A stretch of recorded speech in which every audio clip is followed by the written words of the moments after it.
Engkau yang menilik setiap hati dan pikiran kami Tuhan.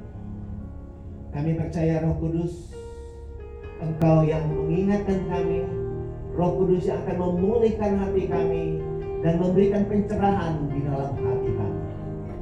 Tuhan, kami aminkan kebenaran firman Tuhan, itulah yang akan kami jalankan di dalam kehidupan kami dari hari lepas hari. Terpuji namamu Tuhan. Bagi kita yang siap mendengarkan firman Tuhan, mari sama-sama kita katakan amin.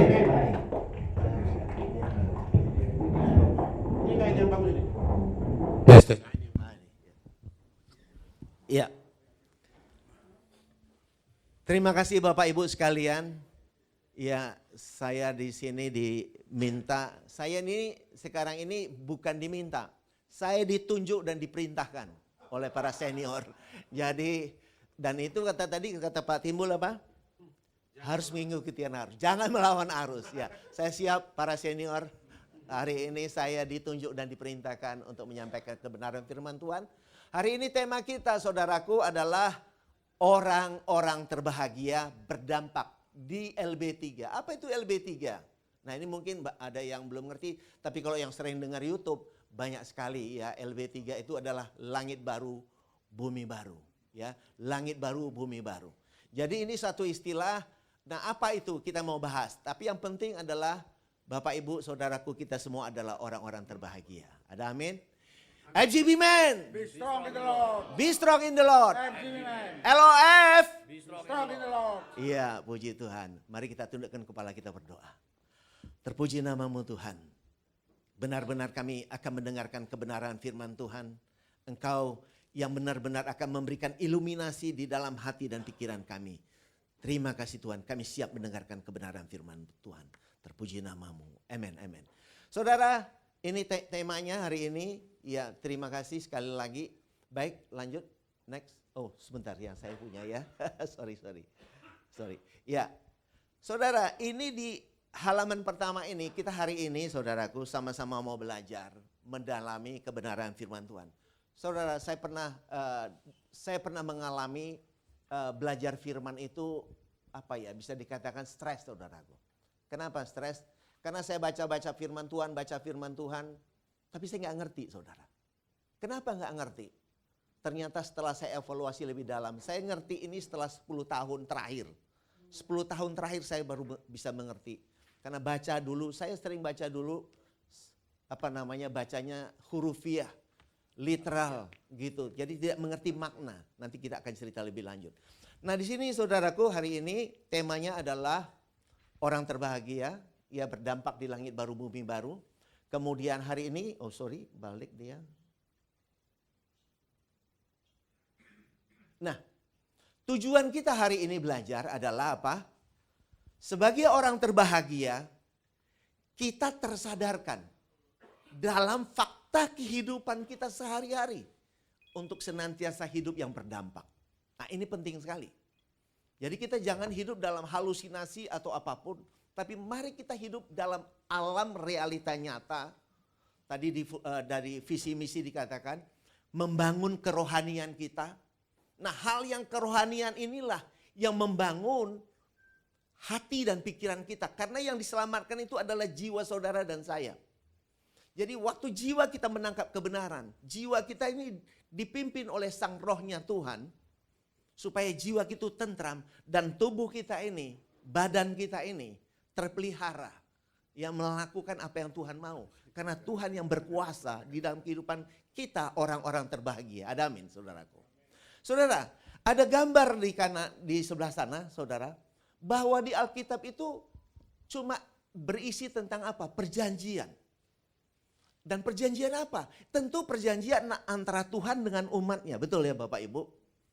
Isinya adalah relasi antara Tuhan dengan kita. Lain gak ada, saudara. Ini yang penting. Dan ingat bahwa Alkitab berbicara perjanjian. Maka tidak heran ada perjanjian lama, ada perjanjian yang baru. Di antara perjanjian lama dan baru ada salib. Ada salib, saudara. Ya, antara perjanjian lama dan perjanjian baru ada salib.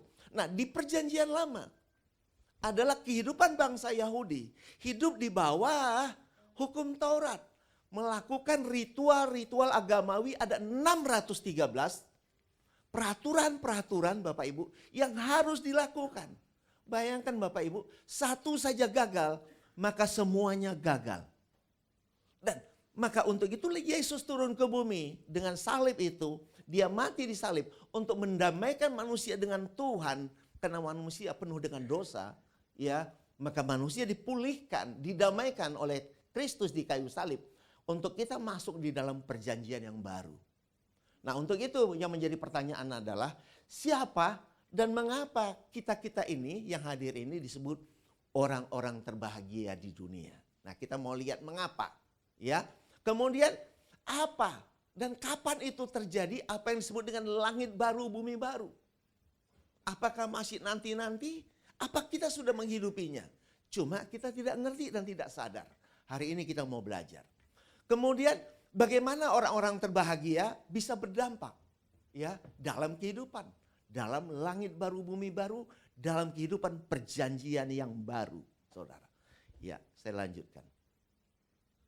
Nah, saudara, kita penting untuk memahami kebenaran firman Tuhan sebagai orang-orang full gospel. Kita bicara full gospel, memahami dari mulai perjanjian lama sampai perjanjian baru. Saudara, firman Tuhan berkata, Amsal 25 ayat 2 ini sering diungkapkan oleh Pak Wilson pribadi, adalah, nah, Tuhan merahasiakan firman. Kemuliaan Tuhan itu merahasiakan. Tapi kemuliaan yang Tuhan berikan kepada saudara dan saya, kita semua adalah menyelidiki firman itu. The question is, apakah kita mau menyelidiki firman itu? Hari ini kita mau sama-sama menyelidiki. Dan penting lagi tadi sesuai dengan visi misi full gospel. Nah, 2 Korintus 4 ayat 18 berkata apa? Berkata bahwa kita dimintakan untuk apa? Tidak fokus kepada hal-hal yang terlihat dengan kasat mata, Bapak Ibu. Tapi firman Tuhan berkata supaya kita fokus kepada hal-hal yang tidak terlihat. Yaitu hal-hal yang sifatnya rohani. Inilah yang kekal. Nah, mari dengan seruan full gospel kita fokus kepada hal-hal yang tidak terlihat. Karena hal yang tidak terlihat itu adalah kekal. Ya. Kemudian di Matius 13 ayat 13, saudaraku. Yesus berkata dengan jelas. Yesus berkata dengan bahasa-bahasa perumpamaan, Bapak Ibu. Ya. Nah, katanya apa? Aku menggunakan bahasa perumpamaan. Supaya apa? Orang-orang di zaman itu, Bapak Ibu. Walaupun mereka melihat, mereka mendengar, mereka tidak mengerti. Mereka tidak melihat dan tidak mengerti. Jadi Bapak Ibu, ini yang tadi saya katakan, kita harus mulai mengerti, tersadarkan bahwa Alkitab tidak bisa kita baca secara literal, hurufiah secara menyeluruh. Nggak bisa Bapak Ibu. Saya pernah baca itu dari SMA, SMP, baca, pokoknya baca terus mengerti. Ternyata nggak begitu Bapak Ibu. Banyak saya temukan ayat tabrakan. Sehingga bingung sendiri. Tapi manakala kita masuk ke dalam dimensi roh, pemahaman dimensi rohaninya, maka Bapak Ibu dari mulai perjanjian lama sampai perjanjian baru, tidak ada satu ayat pun yang tabrakan. Ada amin Bapak Ibu? Amin. Beri kemuliaan bagi Tuhan. Ini dahsyat sekali manakala saya menemukan ini. Saya tahu ini baru 10 tahun terakhir. Tapi Demos Zakarian, dahsyat. Saya kagum dan terkagum-kagum benar-benar. Kenapa? Kagum kita semua. Karena di tahun 1951, ya Demos Zakarian bisa deklarasikan, salam orang-orang terbahagia di dunia. Ini dahsyat Bapak Ibu. Seorang Demos Zakarian di tahun itu bisa mendeklarasikan kata-kata salam orang-orang terbahagia di dunia. Saya dulu gak paham Bapak Ibu. 10 tahun terakhir baru saya ngerti apa itu orang terbahagia di dunia. Dulunya saya gak ngerti. Karena banyak ayat-ayat mengintimidasi saya. Saya penuh ketakutan dengan ayat-ayat firman Tuhan. Seakan-akan mengancam kita, menakut-nakuti kita. Ternyata gak demikian saudaraku. Nah, jadi makanya di sini saya katakan mari membaca Alkitab karena Alkitab itu banyak menggunakan bahasa perumpamaan, ya.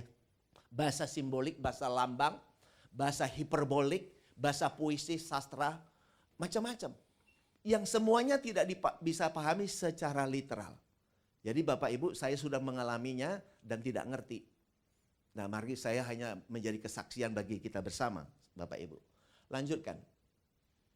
Nah, ini adalah mengapa kita disebut orang terbahagia. Mengapa? Banyak ayat-ayatnya, tapi saya kutip yang penting-penting aja. Nah, untuk itu saya mengajak, mari kita masuk dalam alam kesadaran. Siapa kita yang sebenarnya? Identitas kita adalah sebagai manusia baru. Kita bukan manusia lama yang hidup di dalam perjanjian lama. Tapi kita adalah manusia baru yang telah melalui Kristus. Ada amin? Kita ini adalah manusia baru. Jangan sekali-sekali berpikir sebagai manusia lama. Nah, ini pertama kesadarannya. Untuk itu, Efesus 1 ayat 4 katakan, sebelum dunia ada. Bayangkan, saudara dan saya, kita semua telah dipilih oleh Tuhan di dalam Kristus. Supaya kita semua menjadi kudus tak bercacat. Wow, dahsyat banget Bapak Ibu. Jadi kekudusan dan tak bercacat bukan usaha kita. Tapi itu pemberian Tuhan ya untuk kita hidupi di dalam Sang Kristus itu. Ada amin saudaraku. Di luar Kristus kita tidak bisa apa-apa. Tapi di dalam Kristus kita damai. Kita kudus tak bercacat. Ada amin. Nah, manakala kita menghidupi kehidupan di dalam Dia, maka percayalah Bapak Ibu. Baik perkataan kita, perbuatan kita, ya, pemikiran kita, dari mulai pikiran, ya sampai perbuatan kita, sampai karakter dan integritas kita, itu semua sejalan dengan kebenaran. Mari, gak akan kita jadi orang jahat, gak akan kita aneh-aneh, manakala kita menghidupi kebenaran di dalam hidup ini. Nah, itulah Tuhan. Maka kita kudus tak bercacat itu karena Kristus, bukan karena usaha kita, amin. Ya, bukan kita yang hebat, tapi Kristus yang hidup di dalam kita, Dialah sumber kehidupan. Wow, luar biasa ya. Kemudian ditambahkan lagi oleh Ibrani 10 ayat 10. Oleh karena kehendak Kristuslah, maka Dia mati di salib. Untuk apa? Menguduskan kita satu kali untuk selama-lamanya, saudara. Nah, mari kita hidupi kekudusan di dalam Sang Kristus itu. Sekali untuk selama-lamanya kita kudus, saudaraku. Ya, ini kebenaran. Dan 2 Korintus 5 ayat 17, ayat 16 mengatakan apa Bapak Ibu? Kita tidak bisa dinilai dengan ukuran-ukuran manusia. Karena kita sudah manusia baru. Ya, kita ini manusia baru.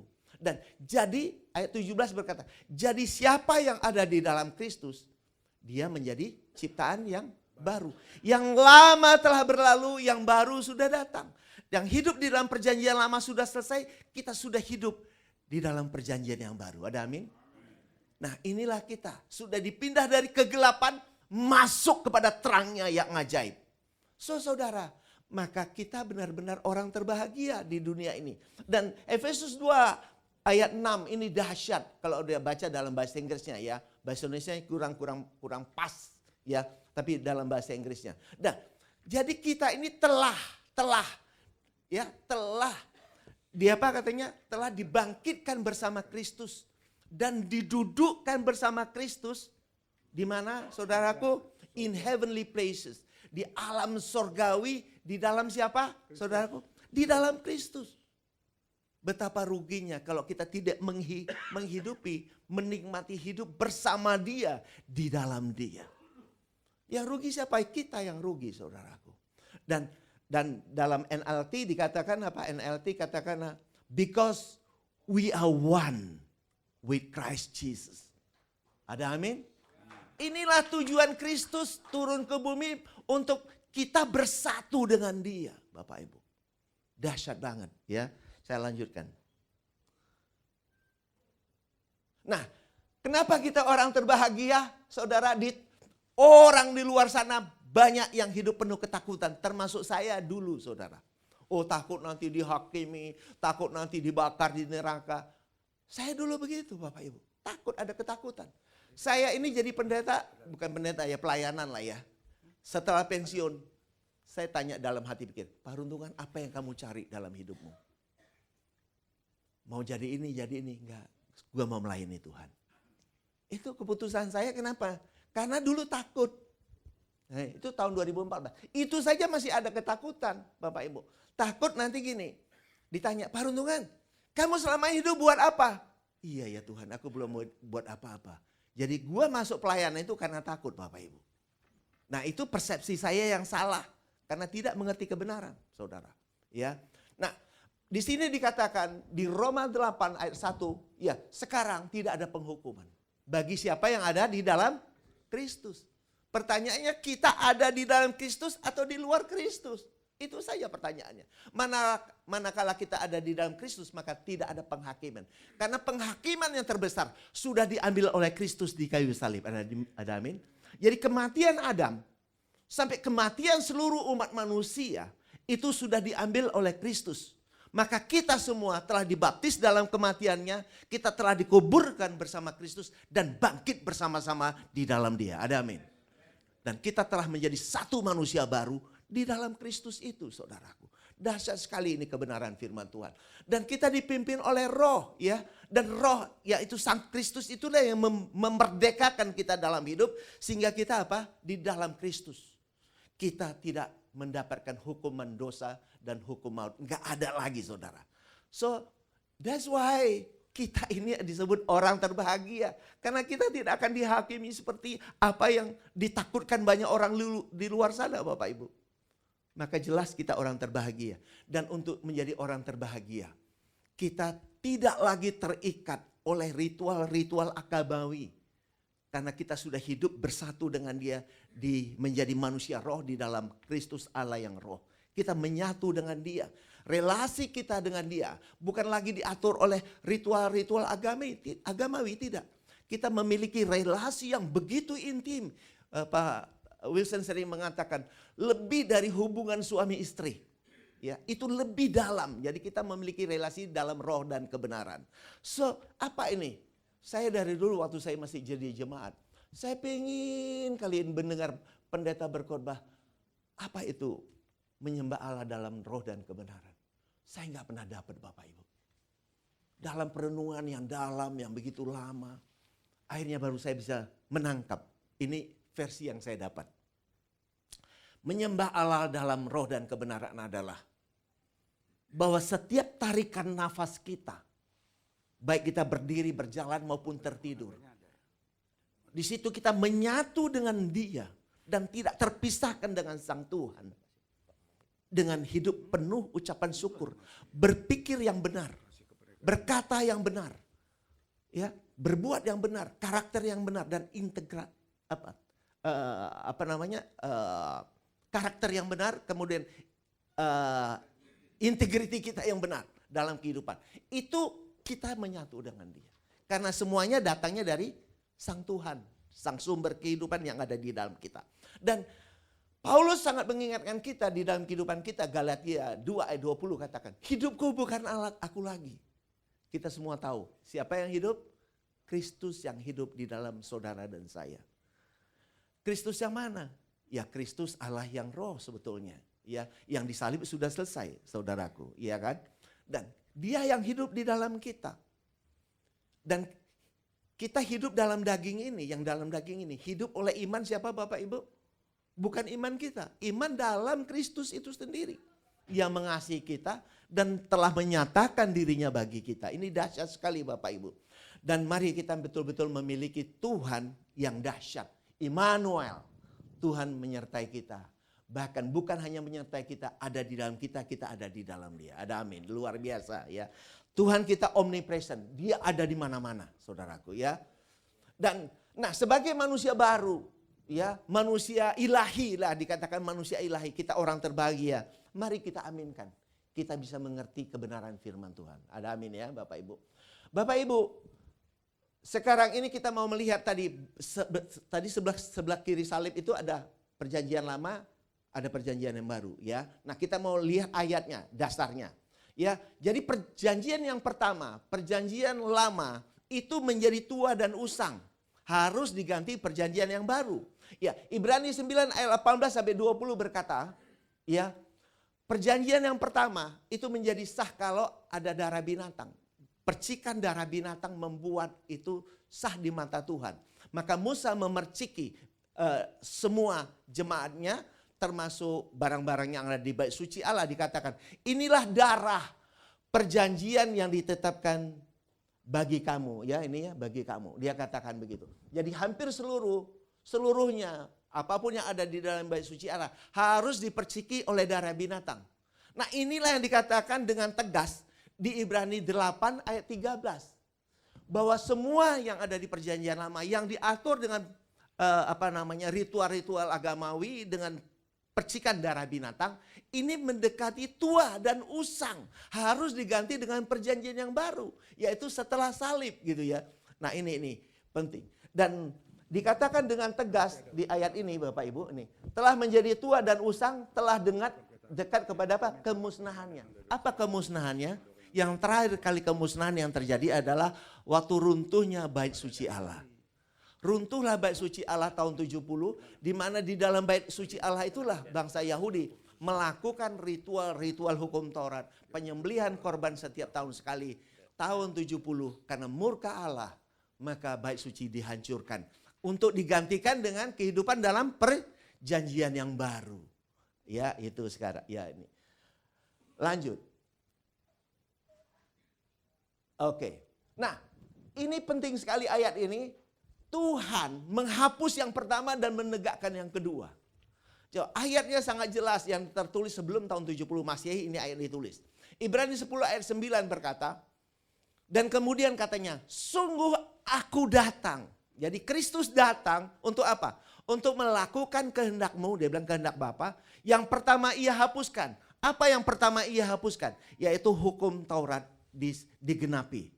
Bait suci Allah dihancurkan. Supaya perjanjian lamanya berlalu. Nggak dipakai lagi. Supaya menegakkan perjanjian yang kedua. Yang kedua itu apa? Yaitu hidup bersama Kristus di dalam Kristus yang telah disahkan oleh darah Kristus. Nah, itulah yang kedua, yaitu kasih karunia. Nah, Ibrani 9 ayat 8 mengingatkan saudara dan saya dan orang-orang di zaman itu, dia katakan begini. Ya. Nah, Roh menyatakan bahwa jalan ke tempat yang kudus itu belum terbuka. Kalau di sini, ke tempat yang kudus itu di sini Bapak Ibu. Bersatu dengan Kristus itu sebagai tubuhnya. Ini tubuh Kristus yang bangkit pada hari ketiga. Ini belum terbuka kalau ini bait suci Allah di Yerusalem masih berdiri teguh. Jadi kalau orang zaman itu masih melihat bait suci Allah masih ada, mereka nggak ngerti bahwa mereka adalah orang percaya. Mereka lah adalah bait sucinya Allah. Mereka telah menjadi bait suci Allah dalam roh. Mereka nggak paham kalau ini bait suci yang ini masih berdiri. Jadi begitu ini kemah yang pertama ini hancur, maka mereka paham bahwa mereka telah menjadi bait suci Allah dalam roh. Dahsyat ya Bapak Ibu. Nah, anak ini mari kita supaya kita ngerti ini ayat ini baik banget untuk kita pelajari. Ini nubuatan dan konfirmasi tentang langit baru, bumi baru. Saudara, 700 tahun sebelum Yesus lahir, Yesaya telah mendeklarasikan firman Tuhan berkata apa? Sesungguhnya aku melihat langit yang baru dan bumi yang baru. Jadi sudah ada terminologi yang baru ya, langit baru, bumi baru. Ya, ini 700 tahun sebelum Yesus lahir. Nah, coba perhatikan dengan B-nya. Hal-hal yang dahulu tidak akan diingat lagi dan tidak timbul lagi dalam hati. Apa ini dua hal yang sangat berbeda ya, sangat kontradiksi. Melihat langit yang baru, bumi yang baru, tetapi kemudian ini hal-hal yang lama tidak diingat lagi. Apa itu hal-hal yang lama tidak diingat lagi? Ya tidak lain ini. Bahwa Yesus mati di kayu salib untuk menggenapkan hukum Taurat dalam kematiannya. Maka hukum Taurat ini sudah nggak diingat lagi Bapak Ibu. Ya sudah tidak timbul lagi dalam hati. Sejak Yesus mati di kayu salib harusnya ini udah nggak ada. Makanya ditegaskan di Wahyu 21 ayat 1. Aku melihat langit yang baru, bumi yang baru. Sebab langit yang pertama dan bumi yang pertama apa katanya Bapak Ibu? Telah berlalu. Kenapa pakai kata telah? Karena memang sudah digenapi oleh Sang Kristus. Maka ada kata telah. Telah digenapi oleh Kristus. Hukum Taurat itu sudah digenapkan. Maka ada kata telah di situ. Ya, telah. Ini telah. Ya, jadi langit pertama dan bumi pertama telah berlalu. Apa itu langit pertama, bumi pertama? Adalah perjanjian yang pertama. Langit baru, bumi baru adalah ikatan perjanjian yang baru. Sebenarnya sesederhana itu Bapak Ibu. Jangan kita yang dipusingkan.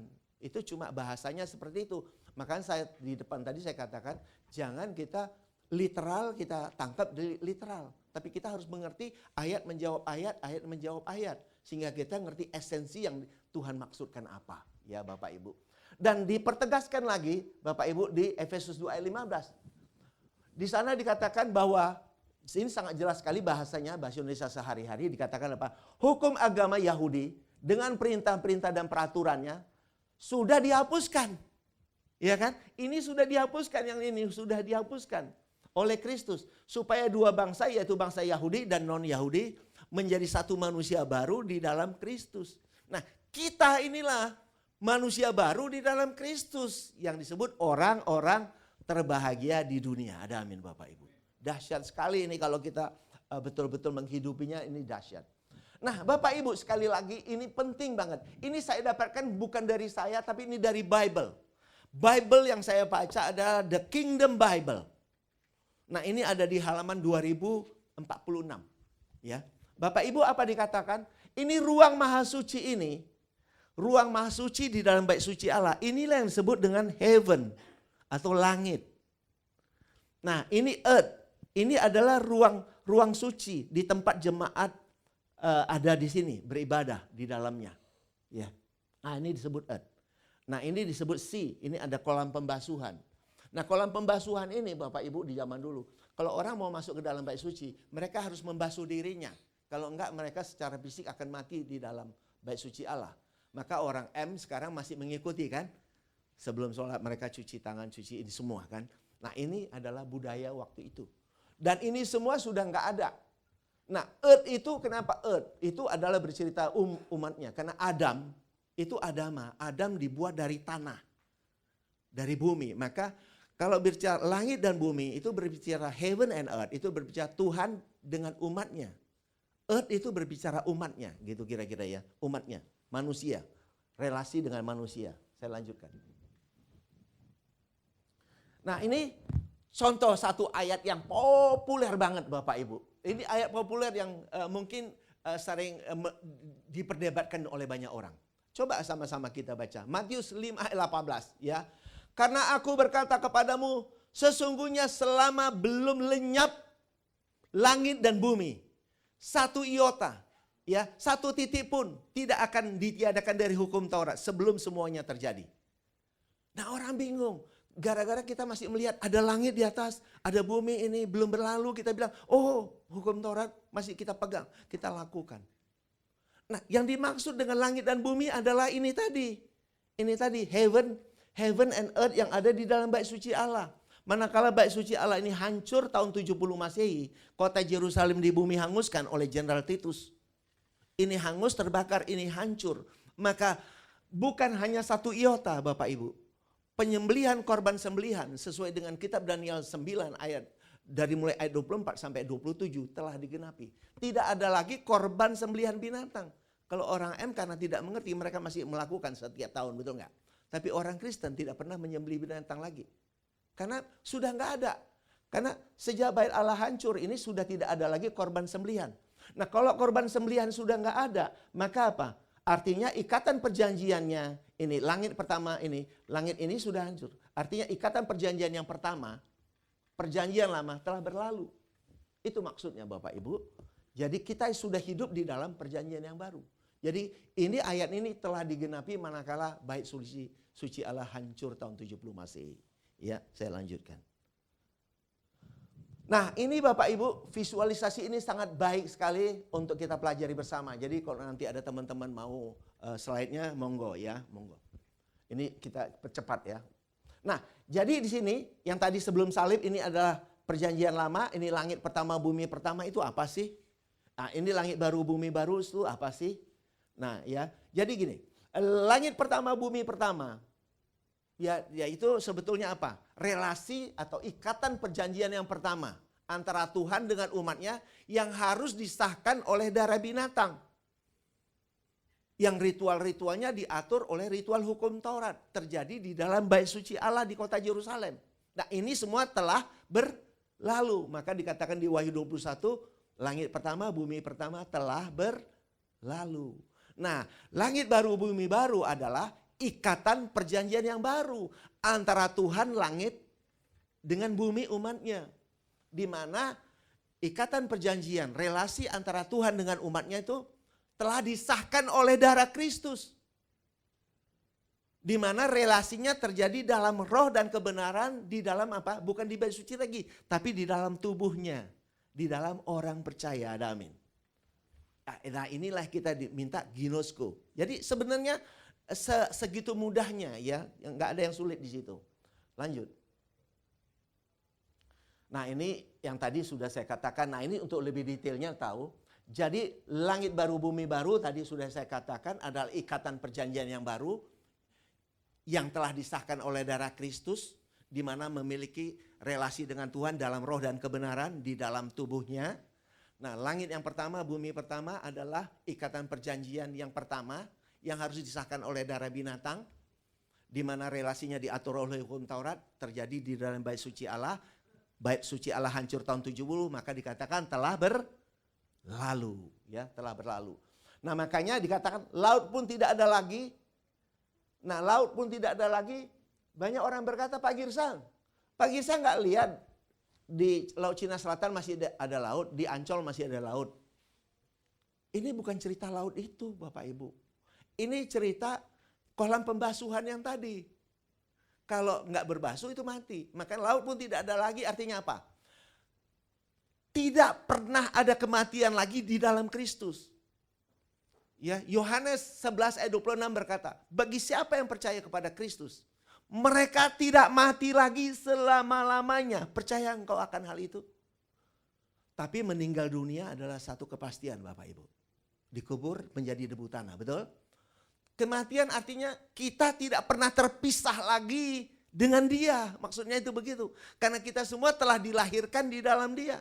Kita sudah dibaptis dalam kematiannya, kita sudah dikubur bersama Kristus dan bangkit di dalam dia, bersatu dengan dia. Dan kita tidak pernah terpisahkan lagi dengan Sang Kristus. Ada amin. Kita nggak pernah terpisahkan Bapak Ibu. Maka that's why kita disebut orang-orang terbahagia di dunia. Hebat banget kan Bapak Demos Zakarian. Tahun 51 udah ngerti. Saya ngerti ini 10 tahun terakhir Bapak-bapak, Bapak Ibu. Dulu pun saya nggak ngerti Bapak Ibu. Dahsyat banget Demos Zakarian yang bisa menyatukan seluruh umat manusia di seluruh dunia. Wow, dahsyat loh ya. Jadi kita setelah menjadi satu manusia baru di dalam Kristus. Ya. Nah ini kehidupan yang berdampak. Mengapa kita harus berdampak dalam kehidupan? Dalam perjanjian yang kedua, perjanjian yang baru di langit baru bumi baru. Yang Kristuslah yang terekspresikan lewat kita Bapak Ibu. Karena Filipi 2 ayat 13 berkata, Allah lah yang melakukannya baik kemauan maupun perbuatan melalui kita sebagai tubuhnya. Pertanyaan, kita mengaminkan menghidupi enggak? Apakah yang hidup diri kita? Kalau yang hidup itu diri kita, maka kita frustasi. Tapi manakala Tuhan yang terekspresikan melalui setiap kita, itu dahsyat. Dahsyat banget. Hidup kita ini adalah hidup dalam kasih dan kebenaran. Dalam pikiran kita, ya kan, perkataan kita, perbuatan kita, kebiasaan kita, karakter kita, integritas kita. Kita memiliki relasi dalam Tuhan. Kebenaran itu mengalir, ya mengalir lewat kita semua, sehingga benar-benar kita semua bisa menjadi kesaksian di dalam hidup ini. Dan setiap orang-orang FGB-Men benar-benar menjadi inspirasi bagi Indonesia dan bangsa-bangsa. Ada amin. Ini yang saya merindukan. Dulu saya pernah berkata Bapak Ibu, saya sebagai orang yang salah satu di militer, kalau militer itu punya komando dari pusat sampai daerah. Saya melihat full gospel juga dahsyat dari pusat sampai daerah, betul kan? Nah, bagaimana orang full gospel bisa menguasai potensi ekonomi dari daerah sampai ke nasional, sampai ke bangsa-bangsa. Maka nanti tidak heran suatu saat orang full gospel, presiden full gospel ada diminta untuk jadi menteri, untuk jadi gubernur. Kenapa? Karena full gospel dahsyat, memberikan dampak besar bagi Indonesia, memajukan ekonomi Indonesia. Maka orang full gospel siap-siap, yang generasi muda akan diangkat jadi menteri. Ya, mari kita betul-betul membangun generasi kita untuk berdampak bagi Indonesia dan bangsa-bangsa. Ya, amin. Nah, tadi saya bilang Pak Mahid mau jadi menteri. Amin, langsung tuh Pak Mahid. Ya, wah ini dideklarasi Pak Mahid. Tapi ingat kalau jadi menteri jangan lupa ajak saya bantu jadi staff atau apa. Terima kasih.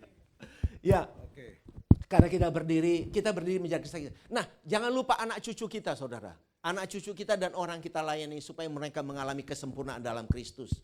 Mari tiap orang dan anak cucu kita mengerti potensi apa yang Tuhan taruh dalam hidupnya untuk dikembangkan, untuk dilakukan, untuk apa? Diberdayakan untuk kehidupan ini. Ya, kemanapun ada, apapun tugas dan tanggung jawab kita, apapun fungsi kita, kita betul-betul hidup berdampak bagi kehidupan. So, ini penting sekali di marketplace, di pemerintahan. Ya, ini kita ada beberapa orang mantan militer dan polisi. Dan tentu kita berharap generasi kita ke depan menguasai marketplace yang ada di Indonesia sampai ke bangsa-bangsa. So, be happy dalam kehidupan kita, ya, dengan hidup penuh ucapan syukur dalam kekinian yang kekal. Jadi saudara, kita ini sudah diselamatkan. Saudara dan saya, kita sudah selamat di dalam Kristus. Dari kekinian ini sampai kekekalan kita bahagia. Orang-orang terbahagia. Tetap orang terbahagia. Terima kasih. Terakhir, kesimpulan terakhir. Kesimpulan dan ajakan saya pada kesempatan hari ini bahwa Alkitab adalah kabar baik, kabar keselamatan, kabar sukacita. Alkitab bukan kabar nakut-nakuti orang, enggak. Itu adalah kabar sukacita. Kemudian saya mengajak pada hari ini adalah mari kita semua yang hadir tersadarkan.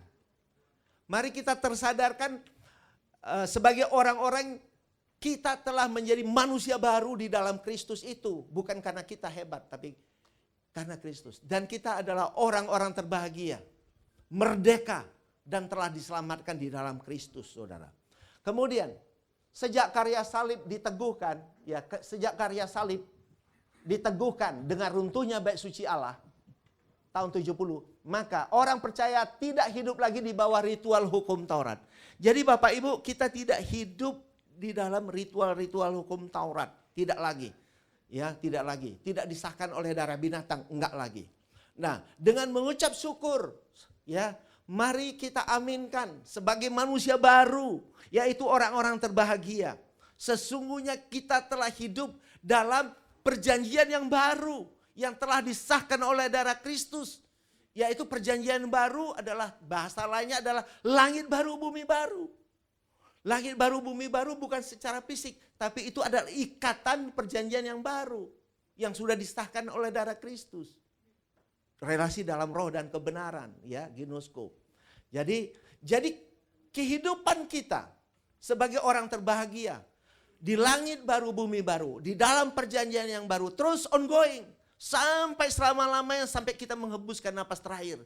Tetapi waktu kita menembuskan napas terakhir, kita sudah happiness di dalam Tuhan. Bersatu dengan Dia, ada amin. Jiwa kita sudah tentram di dalam Dia. Ya, sebagai manusia baru, sekaligus orang terbahagia dalam Kristus, kita adalah tubuhnya. Kristus adalah sebagai kepala. Jadi antara tubuh dan kepala menyatu. Inspirasi datang dari kepala. Kita sebagai tubuhnya bergerak. Sebagai IFGB Man, kemana saja pergi. Tuhan yang memberi inspirasi, ada amin. Nah, terakhir. Jadi, kehidupan kita sebagai orang percaya, manusia baru. Ya, benar-benar menjadi orang-orang terbahagia. So, be strong in the Lord. IFGB Man. Nah, yang siap dipakai Tuhan untuk berkarya, ya, berdampak positif bagi Indonesia dan bangsa-bangsa. Nah, inilah yang saya sampaikan, thank you. Dan ini luar biasa Bapak Ibu, mari kita sama-sama menghidupinya. Mari kita bangkit berdiri. Lagu Kami Memuji, kami memuji. Kami memuji kebesaran-Mu. Ya, saya undang bangkit berdiri, kita nyanyi Kami Memuji kebesaran-Mu.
Tuhan, Engkau adalah Allah yang ajaib.